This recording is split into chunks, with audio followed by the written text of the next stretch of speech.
Hey guys, thanks for coming back to the channel. My name is Ryan, for those of you joining for the first time today.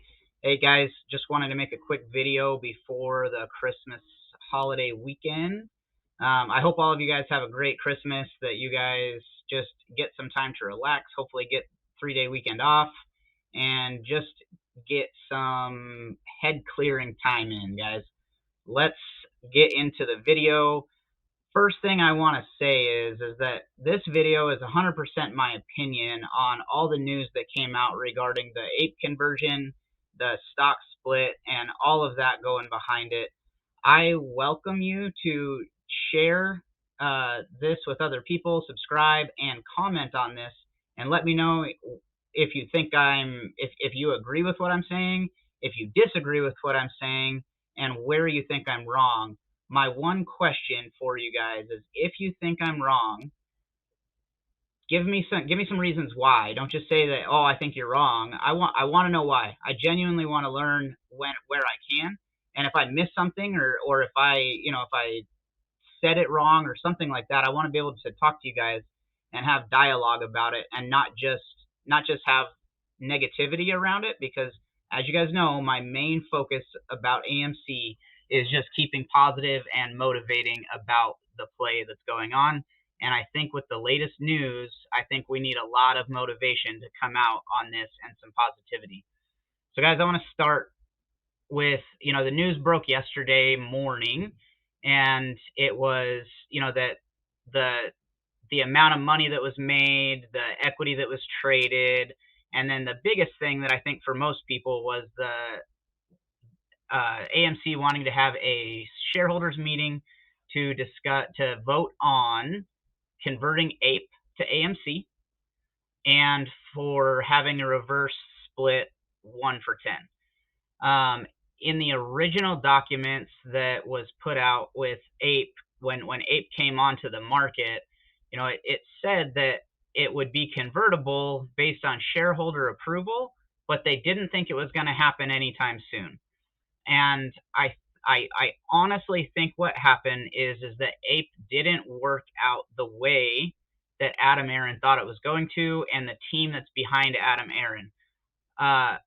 Quick little side note, guys, I 100% believe, and I know that this is going to be not a popular opinion, at least with the bots and the shills that are in social media and on YouTube and everywhere right now. But I really do think that Adam Aron has our best interest in heart, in the sense of his job is to run the company and to run it the best that he can, and to make the decisions for the company the best that he can do. It would be silly to think that his plans for the company would in turn hurt shareholders, right? Because that's who determines if he gets raises. That's who determines if he gets to stay on, right? Like, he's not going to actively, purposefully do something that's going to upset shareholders. I've said it many times in the past, and I just honestly think that we don't know everything that's going on behind the scenes, and that one day we'll see it, and anybody who said, oh, Adam Aron screwed us, is gonna sit back and realize, wait a minute, he didn't. I just wasn't willing to look at the bigger picture. I just didn't see that there was probably something else going on, and that Adam Aron and his team actually knew what they were doing, guys. I honestly 100% believe that. I think he knows what he's doing. And if you don't agree with that, great. You're all welcome to your own opinions. I just think that there is no reason for him to do something that is only going to help the company and not help the shareholders, because I don't think you can have those two things. Those two things both can't be true. You can't hurt the company and help the shareholders, or vice versa, right? The two things are always going to go hand in hand. I know that, most of the time when you look at a reverse stock split, it's based on desperation. I don't think that there's desperation going on inside of AMC for that to warrant it. Guys, we know that AMC is the most heavily manipulated stock on the market. We've seen it. We see it every single day. And the fact that it's dropped below $5 and is holding below $5 for a little bit now, that is where there's cause for concern. It has nothing to do with the fundamentals of the company, but if we stay below $5 and we're a penny stock, because penny stock does not mean it trades for pennies, we risk getting delisted. The worst thing for MOASS is going to be if we can't buy shares as easily as we can now. I know that, a lot of the brokerages out there, you can't buy penny stocks. You can't buy stocks that aren't on a major exchange. So if we're not able to buy, if we're not able to sell when the time comes, that's going to kill it, guys. The stock has to continue being able to be traded for a MOASS to happen. And I think that we have to sit back and think about, is a reverse split going to kill MOASS? I don't think so. Guys, I really don't think so. If there's as many shares on the market as we think there is, if there's as many synthetic shares on the market as we think there is, cutting them by 10 is not going to change anything. It's not going to make a difference, right? Because the only difference in my mind that it makes is, and I'm just going to use numbers that are easy to hear, easy to understand, and easy to talk about. But let's say you have 100 shares and you want to sell them for $100,000 per share, right? At the end of the day, if the reverse split goes through and now you don't have 100 shares, but you have 10 shares because it got divided by 10, multiply the amount you are wanting to sell it by 10. So instead of selling for $100,000 a share, you sell them for $1 million a share, and you still end up with the same number, right? Like when they talk about, a reverse split is cutting your shares by a certain amount. In this case, it's going to be 10, but it raises the share value by 10. You still have the same amount of money in the stock that you held before. And when thinking about it that way, if you just times your number by 10 that you were wanting to sell your shares for, it's the same amount of money that would have, come out of hedge funds pockets, out of government bailouts pockets. It's the same dollar amount. There's no difference there. And you still end up with the same amount of money that you were going to if you have a dollar amount set in your head that you're willing to let go of your shares for during the squeeze, which is something that I know I've talked about, is have a plan on how much you want to make and what it's going to take to get to that point, right? If you don't have that plan and you're shooting from the hip, you're probably going to get left in the dust. You gotta be prepared. But that being said, we've said it for 2 years now. We determine what the share price goes up to. And if the float gets cut by 10 and your shares get cut by 10, raising the amount of money that you're going to sell your shares for per share by 10 will effectively do the same thing, and you'll get the same results. And I think that's where I need to continue to think about it like that. I think that we all need to think about it like that because we're in control. We hold the float. Now, guys, let's talk about some other quick numbers real quick that I think that are important to talk about. Again, I'm going to use easier numbers. The real numbers they're accessible out there. I'm just trying to get the point across of kind of what's going on. So first of all, between AMC and APE that was released to the shareholders, there's about 1 billion shares.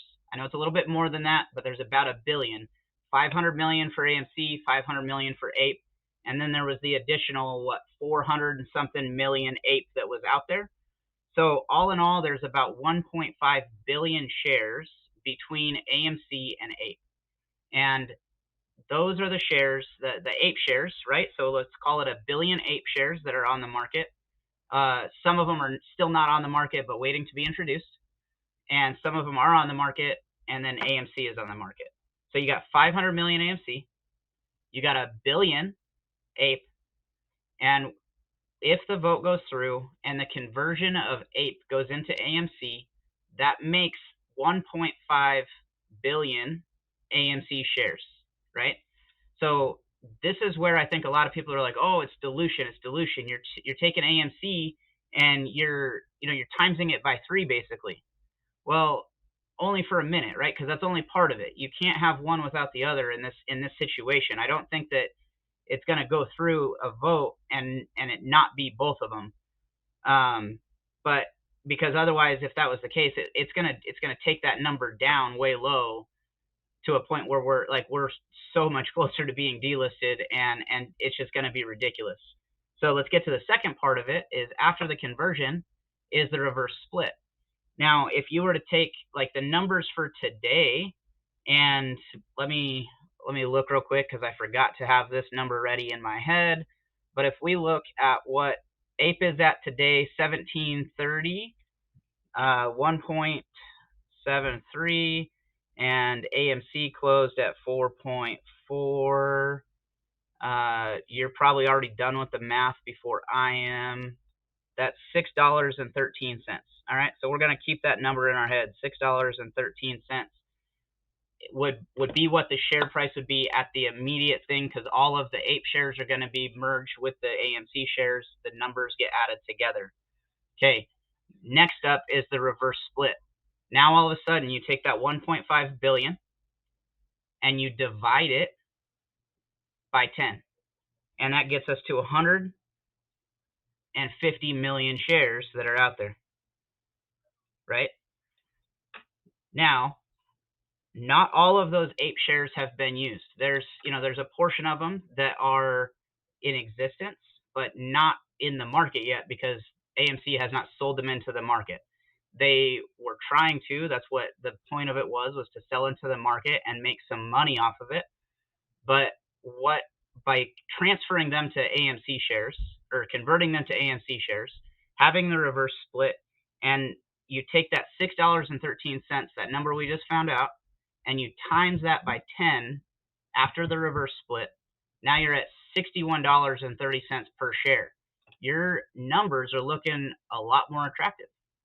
And it's going to look a lot more attractive to sell those shares, the remaining shares, to sell those into the market at that number and essentially wipe the debt out of AMC. Guys, I've said it in a past video that you can't do technical analysis on AMC because of how manipulated it is, but I've never once said that fundamentals don't matter. And the squeeze play got created because they thought the fundamentals of the company weren't going to be able to withstand COVID wiping it out. Well, APE saved it, so that didn't happen. Fundamentals are continuing to get better and better and better. There's new revenue streams that are going to be coming out next year.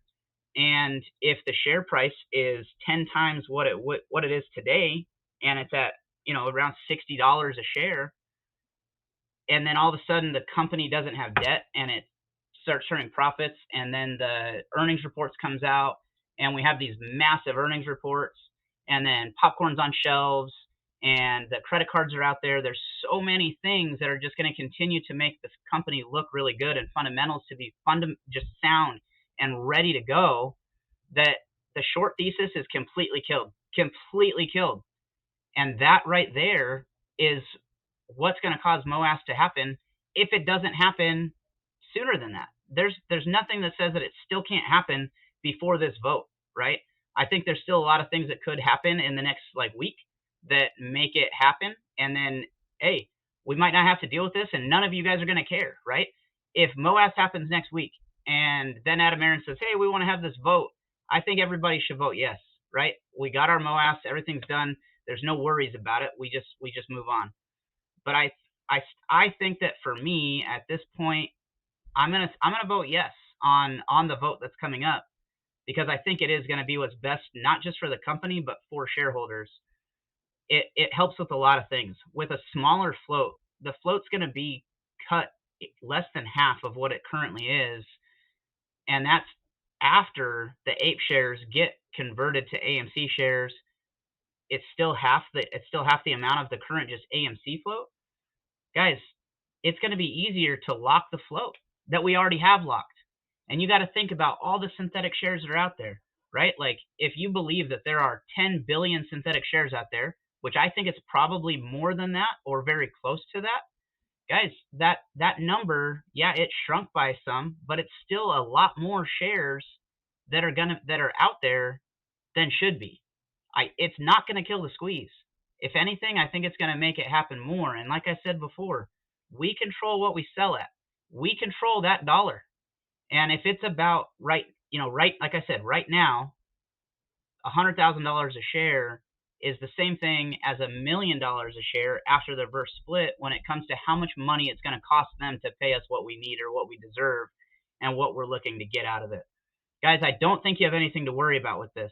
There's a lot of people out there that are talking about how bad it is and this and that, but they don't take into account what it's going to do for AMC and how it's going to allow AMC to pay off its debt with some of the shares that they're going to be able to sell, and it's not going to hurt your bottom line. Guys, if AMC's fundamentals look fantastic and they're turning profits and they're no debt, that's only a good thing. There's nothing that can happen bad from that. And the fact that the shorts are still out there, the fact that there's still so many naked shorts on the market is only going to continue to drive that price up. It's only going to continue to make the squeeze happen faster, and I think probably more violently. Guys, we got this. I know that we got this. I am still 100% sure that MOASS is coming. And again, I mean, this is how I feel. This is how I've felt for 2 years. And something like this is not going to change my mind. Like I said before, I know it's probably not the most popular opinion in all of the social networks regarding AMC.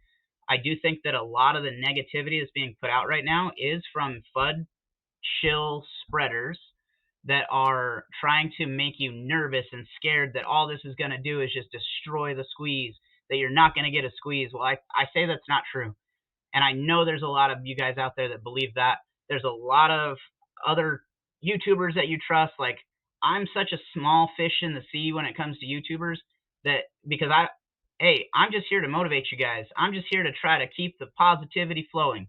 That's my only main goal in this. And I think this is one way to do that, is by just telling you what I think about it and maybe give you a perspective that you didn't see. In my video that I posted yesterday, I said I needed to look it up a little bit more. I needed to look up what was going on and get a better understanding before I made this video, because I think that it's important to step back. Don't let your first initial emotion take control and make you feel like that everything's bad, and then you just spout that out. It's not healthy, guys. You need to use your minds. You need to think about it, and then come through with a more educated idea of what you think is going to happen. Your opinion matters. Guys, tell me what you think is going to happen. Subscribe to my channel so other people can see it. Let me know where you think I'm wrong. But again, like I said, please give me something more than just like, hey, I think you're wrong. I want to know. I want to have a dialogue. I want to talk to you guys. If I'm wrong, I want to know it and I want to learn from it. I am not the kind of guy that won't learn if he's presented with things that are teachable. Guys, again, have a great Christmas holiday. I'll see you guys sometime next week. I know I'm taking a couple days off, so I'm going to take a couple days off from this. I might post a short or two, but if not, you guys have a great weekend, and I'll see you guys later. Bye.